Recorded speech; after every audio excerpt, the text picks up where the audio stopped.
देवी प्रपन्नार्ति हरे प्रसीद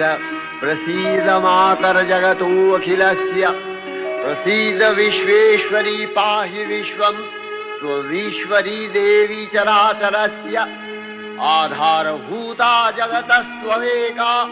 महीस्वरूपेण यतः स्थितासि